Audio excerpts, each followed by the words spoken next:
Everyone আসসালামু আলাইকুম, কেমন আছেন সবাই? তো আমার আরও একটি নতুন ব্লগে আপনাদের সবাইকে স্বাগতম। তো আজকে আমার বাবা আমার বাসায় আসবে, তো আমি তো অনেক এক্সাইটেড যে কি রান্না করব, কি খাওয়াবো। আমি সবসময় এটাই করি যে আমার বাবা আসলে আমি কি করব, কি রান্না করে কি খাওয়াবো। মানে এটাই আমাদের প্রত্যেকটা সন্তানের জীবনে বাবার বাবার অবদান অনেক, বিশেষ করে বাবার। মার আছে, তারপর বাবার অবদান অনেক। কারণ বাবা ছেলে মেয়েদের কী করে, কোথা থেকে কাজকর্ম করে, কি আইনে খাওয়াবে বা কোথায় কি করবে, মানে দায়িত্বটা বেশি বাবাদেরই থাকে। এই জন্য বাবা হচ্ছে প্রত্যেকটা সন্তানের বটবৃক্ষের ছায়ার মতো। তো আমার বাবাটা আমার কাছে বটবৃক্ষের ছায়ার মতো এখন আছে, এই জন্য বুঝি না। যখন না থাকবে তখন ঠিকই অনেক কষ্ট, মানে এটা আমরা বুঝবো তখন, যে যাদের নাই তারা বুঝে। এখন আমরা ওইটা এখন অনুভব করতে পারি না। তারপর মাঝে মাঝে আমি অনেক অনুভব করি যে আমার বাবা যদি না থাকে তখন আমি কি করব। মানে তখন মানে কারে বাবা বলবো বা ই করবো। দেখেন আমার বাবা খাচ্ছে, আমার বাবা অনেক অসুস্থ। তো সবাই আমার বাবার জন্য দোয়া করবেন। আমার বাবাকে আমি অনেক ভালোবাসি। আমার বাবা আগে মানে অনেক কথা স্মৃতি মনে পড়ে যায়, আবেগীয় স্মৃতি।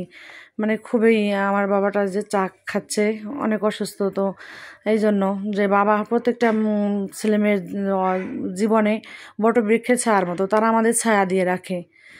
তো এই আজকে বাবা আসলো, বাজার সদাই করতে গেলাম বাজারে, যে কি খাওয়াবো। দুপুরে টুকিটাকি উপস্থিত মতে হঠাৎ বলছে যে আসবে, এই জন্য উপস্থিত মতে যা ছিল তাই রান্না করছি। তো চলে গেলাম বাজারে, আমি আমার মেয়ে, যে কি বাজার করব। তো এদিকে আমার ছেলেরও একটু কেনাকাটা ছিল, জামা কাপড়। তো জামা কাপড় কিনতে চলে আসলাম আমরা এখানে। একটু জামা কাপড় দেখলাম যে বাসায় পরার ড্রেস নষ্ট হয়ে গেছে, এই জন্য যে কি জামা কাপড় নেওয়া যায়। তো এখান থেকে আমরা জামা কাপড় নিয়ে নিলাম, নিয়ে এখান থেকে আমরা চলে গেলাম বাজারে কাঁচা বাজার করতে। তো কাঁচা বাজার করতে দেখেন আমরা চাল কিনতে আসছি। এর আগে ভিডিও নিতে পারিনি, আপনাদের সাথে শেয়ার করতে পারি নাই। মুরগি নিচ্ছি একটা, আর একটা তরমুজ নিয়েছিলাম। তো বাসায় এসে তরমুজটা কেটে দিছি, আব্বাকে নাস্তা দিছি। আমার ছেলে মেয়েও খাচ্ছে। তরমুজটা অনেক মজার ছিল, মিষ্টি ছিল অনেক। তো এখানে আমি দেখেন মুরগি কাটাকাটি করতেছি। রাত বাজে প্রায় 8:30 বাজে গেছে। তো এখানে আমি মুরগি কাটাকাটি করতে আসছি, যেটা রান্না করব, সাদা ভাত করব। যেহেতু নতুন চাল আনছি, আজকে একটু খেয়ে দেখবো কেমন।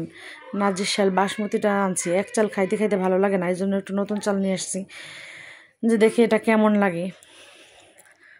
তো আজকে আমি এটাকে রান্না করব। অনেক রাত্র হয়ে গেছে, তো কি করার, বাবা আসছে আমার বাসায়, এখন তো রান্না করতে হবে, কষ্ট করতে হবে। আজকে সারাদিনটাই অনেক ক্লান্ত। আজকে অনেক কাজ করছি। তো বাজারে গেলাম, একটু জিরান মানে রেস্ট নেওয়ার সময় পাই নাই, শুধু মানে ব্যস্ত কাজ করতে করতে। তো দেখেন রাত অনেক হয়ে গেছে, প্রায় 9:30 বাজছে। আমার ওটা কাটাকুটি করতে, সবগুলো মশলা প্রসেসিং করছি রান্না করার জন্য। তো অনেক রাত বেজে গেছে, 9:30 মতো বেজে গেছে। তো বাইরে দেখেন ঘুটঘুটে অন্ধকার একটা। তো এটা আপনি একটা ভিডিও নিয়ে আপনাদের সাথে শেয়ার করলাম, রাতের সিনারিটা।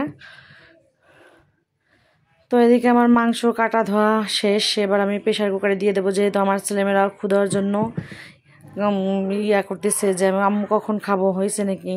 তো আমি বলছি দাঁড়া বাবা আরেকটু অপেক্ষা করো। তো এখানে আমি বাটা মশলাগুলো দিয়ে আমি মাংসটা তাড়াতাড়ি করে আমি প্রেশার কুকারে দিয়ে দিলাম। মানে কি কেমন হয় জানি না, যে কি ওই চিন্তা নাই যে কেমন কি হয়। তো আমি সবসময় গোশ রান্না করলে কষাই দেই। তো আজকে আমি তাড়াতাড়ি দিয়ে দিলাম, যেহেতু আমার বাবা অসুস্থ, তাড়াতাড়ি খেয়ে দিয়ে শুয়ে পড়বে। আজকে যাইতে চাইছিলো বাবা, তা আমি যাইতে দেয়নি, আর শরীরটা ওনার অসুস্থ ছিল, বলছে আজকের দিনটা থেকে যাই। তো এই জন্য তো আমি মশলাটা পরিমাণ মতো লবণ দিয়ে ভালো করে মাখিয়ে আমি এটাকে আমি প্রেশার কুকারে ঢাকনা দিয়ে আমি দিয়ে উঠিয়ে দেব। তো দেখতেই পাচ্ছেন যে আমার গোশটা আমি বসিয়ে দিয়েছি। এদিকে আমার মেয়ে অলরেডি, আমার জমজ ছেলে মেয়ে আছে দুইটা, একটা ছেলে একটা মেয়ে। তো ওরা একজন ঘুমিয়ে গেছে, খাওয়া মানে ক্ষুধা লাগছে ও বলছে, তো খাইতে দিতে পারি নাই। এদিকে কত থালাবাটি পড়ে আছে আমার, কি করব কোন সময় তা বুঝতে পারতেছি না। একা হাতে সব কিছু করতে হয়, তো এই জন্য। তো এদিকে আমার দেখি আমার ছেলেটা বৈশা ট্যাব দেখতেছে, ও বসে বসে দেখতেছে, এই জন্য বিরক্তি করতেছে না। এদিকে আমার মেয়েটা দেখেন ঘুমিয়ে না খেয়ে ঘুমিয়ে গেছে। তো এখানে আমার অলরেডি হয়ে গেছে গোশটা, দেখেন কালারটা ইয়াও সুন্দর আসছে। তো ভাতটা অনেক ভালো লাগছে, আমার বাবা বলছে অনেক মজা লাগছে গোশটা। তো দেখেন সবাই খাচ্ছে, আমার মেয়েটাও তৃপ্তি করে খাচ্ছে একা একা। ওরা যেহেতু আমি নিজে কিছু করতে পারি, ওদের জন্য পারি না, ব্যস্ত থাকি সবসময়। তো ওরা নিজেদেরটা নিজেরাই করে, গোসল খাওয়া দাওয়া ওদের যাবতীয় ওরাই করে। বাথরুমে গেলে একা একা পানি ওয়াশ করা, পানি দিয়ে ওয়াশ করা সব কিছু নিজেই করে। এদিকে আমার মেয়েটা ঘুমে থেকে উঠাইলাম, আমি ওর খাবার দিলাম, তো একা একা খাচ্ছে বসে বসে। তো সবাই ভালো থাকবেন, আজ এ পর্যন্ত, আল্লাহ।